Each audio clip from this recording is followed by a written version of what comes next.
Hello friends, इस video में हम सॉल्व करेंगे डीएलएड थर्ड सेमेस्टर के मैथ के मोस्ट इंपॉर्टेंट क्वेश्चन को, जो कि आपके आने वाले डीएलएड एग्जाम में आपको बहुत ही हेल्प करेंगे। सो चलिए चलते हैं अपने क्वेश्चन की तरफ। दिया है कि 2 घंटा 15 मिनट का 45 मिनट से अनुपात बताएं। तो आप ऐसे क्वेश्चन को क्या करेंगे, पहले तो आप या तो सब मिनट में है या तो आप सबको मिनट में कन्वर्ट कर लीजिए, यानी पहले वाले वैल्यू, फर्स्ट वाली वैल्यू और सेकंड वाली वैल्यू को मान को, या तो आप सबको घंटे में कन्वर्ट कर लीजिए। मतलब कि अनुपात आपको बता रहा है तो दोनों का ये पैमाना सेम रहना चाहिए। मिनट है तो मिनट में सबको कन्वर्ट कीजिए, घंटे में अगर करना है तो दोनों को घंटे में कन्वर्ट कर लीजिए। तो देखिए आपको आसान हो जाएगा घंटे को मिनट में कन्वर्ट करना, क्योंकि 1 घंटा बराबर होता क्या है 60 मिनट, आपको पता ही है। अब देखिए सॉल्यूशन स्टार्ट कीजिए यहां से। 2 घंटा 15 मिनट, यही है ना। इसको आप पहले किससे कन्वर्ट कर लीजिए, मिनट में, क्योंकि आसान हो जाएगा सवाल। तो 2 मल्टीप्लाई घंटा, 1 घंटा बराबर 60 मिनट, मैंने घंटे यहाँ पर रख दिया है, तो 60 मिनट प्लस 15 मिनट। 60 में 2 का मल्टीप्लाई करेंगे, 60 टू जा 120 मिनट प्लस 15 मिनट। अब 120 को 15 में ऐड करेंगे 135 आ जाएगा मिनट। अब देखिए ये मिनट में कन्वर्ट हो गया और ये आपको पहले से 1 मिनट में दे रखा है, इसी का अनुपात बताना है इससे। तो देखिए अनुपात बराबर आप लिखेंगे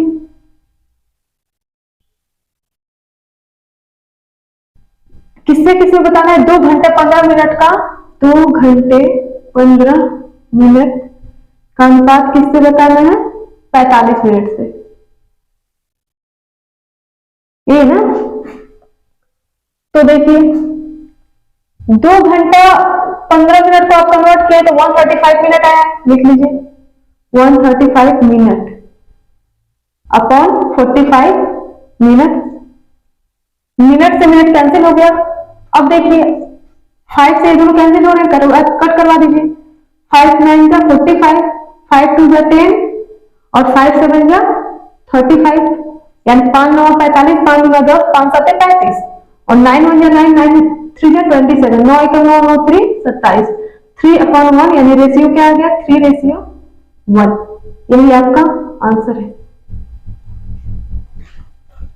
देखिए अब नेक्स्ट क्वेश्चन क्या दे रखा है कि दिए गए चित्र में O वृत्त का केंद्र है। यदि एंगल OBC बराबर 40 डिग्री है तो एंगल BAC का मान ज्ञात करें। आपको यहाँ डायग्राम मैंने बना रखा है, कोशिश तो मैंने किया बेटर बनाने का, लेकिन फिर भी टेढ़ा वाला हो ही गया है। चलिए समझने से मतलब है। देखिए दिए गए चित्र में O वृत्त का केंद्र, सेंटर O है, यहाँ पर दे रखा है वृत्त का केंद्र क्या है, O है। आपको इसमें दे रखा है एंगल OBC बराबर 40 डिग्री, एंगल OBC बराबर 40 डिग्री। तो आप लिख लीजिए दिया है एंगल OBC बराबर 40 डिग्री। अब देखिए आप क्लास 7 8 में पढ़ते आ रहे होंगे कि 6 से ही स्टार्ट हो जाते हैं कि त्रिभुज, यहां पर एक त्रिभुज है, मतलब एक सर्कल है, वृत्त है, उसके अंदर एक त्रिभुज बना है, ठीक। और फिर वहां से सेंटर से फिर एक क्या हुआ, उसके व्यास पर क्या हुआ, त्रिभुज बन गया है, यानी इसके केंद्र से। अब एक यहाँ आपको एंगल दे रखा है कि एंगल OBC, यानी एंगल B की वैल्यू 40 डिग्री दे रखी है। तो आपको यहां से पहले इन दोनों का तो वैल्यू निकालना पड़ेगा, तभी ना फाइनली आप एंगल A को बता पाएंगे, क्योंकि आपसे पूछ रखा है angle BAC, angle BAC is equal to what, ये आपको बताना है। तो देखिए आप अगर नहीं भी जानते हैं तो इतना जान लीजिए कि अगर किसी त्रिभुज में, ये सेंटर से है बना हुआ त्रिभुज है, यहां से एक एंगल B दे रखा है और इसके ये एंगल और ये एंगल आपस में क्या होते हैं, बराबर होते हैं। मतलब कि एंगल B इक्वल क्या है, एंगल C है, क्योंकि एक त्रिभुज में जो कोण बनते हैं आमने सामने के कोण क्या होते हैं, बराबर होते हैं। तो यहां देख लीजिए अगर एंगल B यानी कि एंगल, आप लिखेंगे एंगल OBC बराबर एंगल OCB,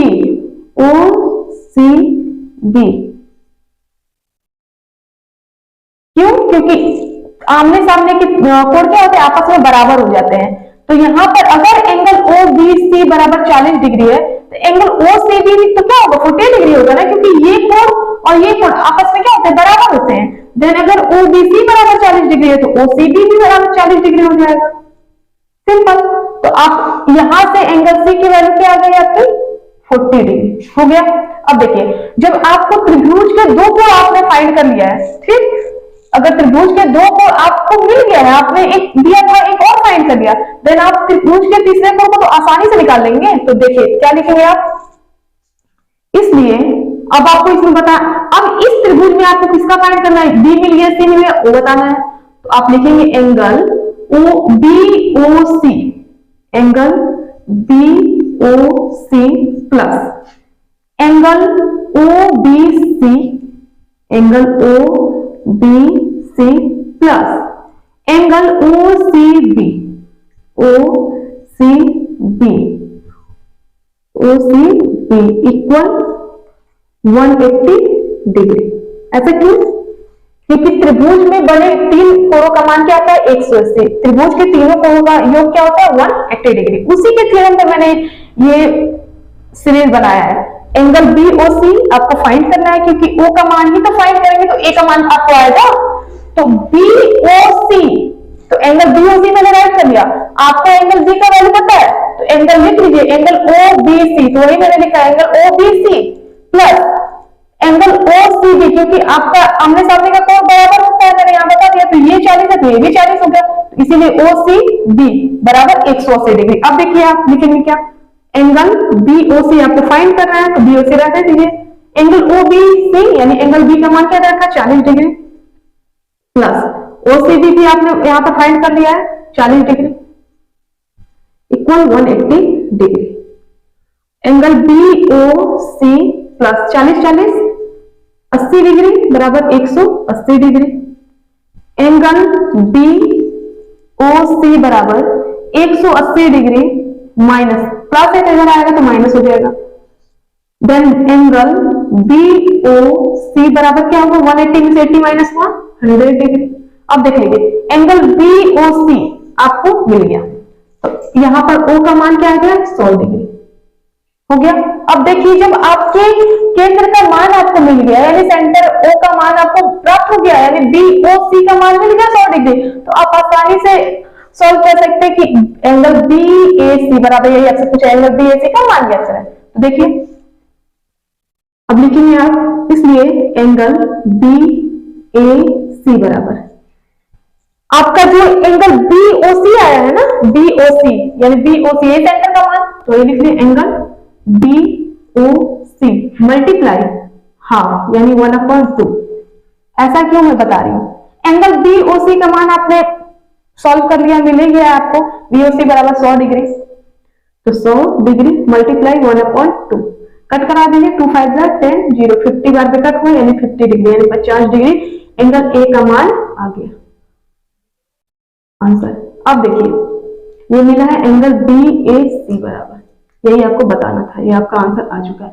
अब देखिए क्यों ऐसा किया गया है, क्योंकि ये थ्योरम होता है 10th अगर में आपको ये मिलेगा कि ये त्रिभुज, अगर किसी सेंटर से एक त्रिभुज बन रहा है, अगर किसी व्यास पर किसी सेंटर से मिलते हुए एक त्रिभुज बने, तो इस सेंटर का दुगना बड़ा वाला त्रिभुज का, ये जो है ये सेंटर जो है इसके ऊपर जो त्रिभुज बना है, ये बड़े वाले त्रिभुज का मान क्या होता है, सेंटर के मान का आधा हो जाता है।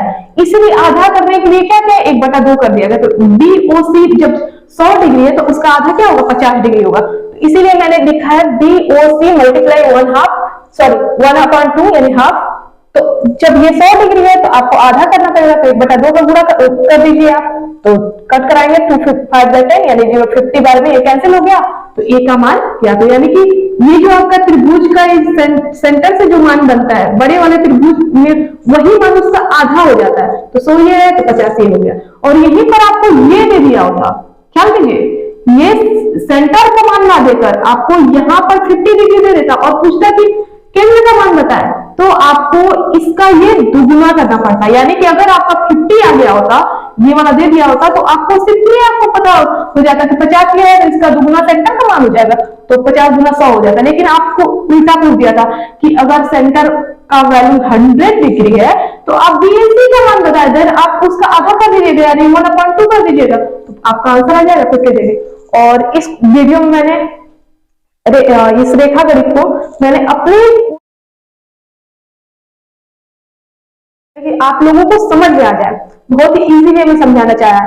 और अगर आपको जरा सा भी समझ में आया होगा और थोड़ा सा अगर रेखा गणित थोड़ा हार्ड होता भी है, अब क्योंकि ये उतना फोकसफुली बच्चे नहीं पढ़ते हैं और पढ़ाया भी उतना फोकसफुली नहीं जाता है जितना कि आपको देखेंगे तो अलजेब्रा बहुत ही बेटर तरीके से समझाने के लिए मिल जाएगा।